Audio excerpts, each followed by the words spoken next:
دم خوند په والله په لیونتوب کې جی نه پرې خودم چا په سړی توپ کې جی ما او تاسو وګمې لیدلې دواړو دا بس خو تا په ویخه ما په خوب کې ډیر ښه ما او تاسو وګمې لیدلې دواړو دا بس خو تا په ویخه ما په خوب کې جی وچو سره شنه سیزل غلطه ده فرق شته په پنه او په ډمتوب کې جی وچو سره شنه سیزل غلطه ده فرق شته په پنه او په ډمتوب کې جی ته په خوږه دومره زیات مین یې چې غاښ به دې ماتېږي په توب کې ته په خوږه دومره زیات مین یې چې غاښ به دې ماتېږي په توب کې جی ډېر ښه دی توب لولو چې الوا پخې یا الله خیر وکړي ټپایي خو ما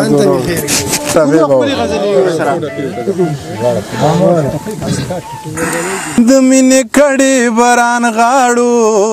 کدا زل لاړو نو بس لاړو اوس په دعا یو بل غواړو یا سبب دا وخت دواړه جاړو سبب دا وخت په سرډولۍ کې وړینا سرډولۍ کې وړینا ستا په اختیار کې زما ساده د خوشحالۍ خبره دا ده خدایه دا ټوله دنیا ستا ده یمینه روا روا روا ده دا ناروا ورپسې چا ویلي دینه چا ویلي دینه نه زوروره ګیله نه کوم ستانه د سره ګیله نه کوم کوچنی اختره ګیله نه کوم یا د مسافره ګیله نه کوم خیرې عربو ته کومه خوار دې شینه او خوار دې شینه پرنګان ټول فقط چنارې د سترګو تور د زړه قرارې بنګي چلم یې که کوکنارې یک لیونی یې زما یارې خلک ناکام د لیونو سره کوینه او سره کوینه چې ښاپیرې یم که پیرې یم رڼا کوم ورورکې یم ټوله شپه ویښ یم لیونی یم یا د شوګیرو عادت سړی یم د کلي خلک پېشمني له پاسومه او پاسومه راشه کوي وینې بهر پروت دی د هړ غرمه د پلمر پروت دی ګرد یې د شونډو په سر پروت دی یغم دل په ما لکه غر پروت دی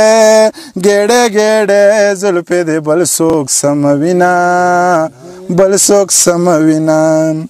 لل مې خړوب که بارانو کا وخته څه بل امتحانو کا سبا اختر کا اعلانو کا یا مولا چا بخشا ځانو کا د یار پرېوتې سترګې زړه سوری کوینه زړه سوری کوینه دا ډېرې وي بس دی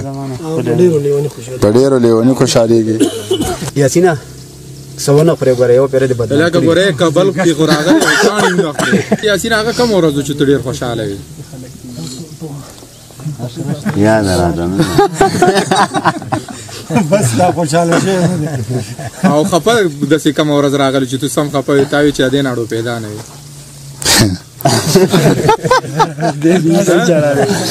دا داسې سوالونه دی جواب نشته دواړه دې ګرانه ګراس باندې وکړه څو ټپې ځي وکړه بس ډېرې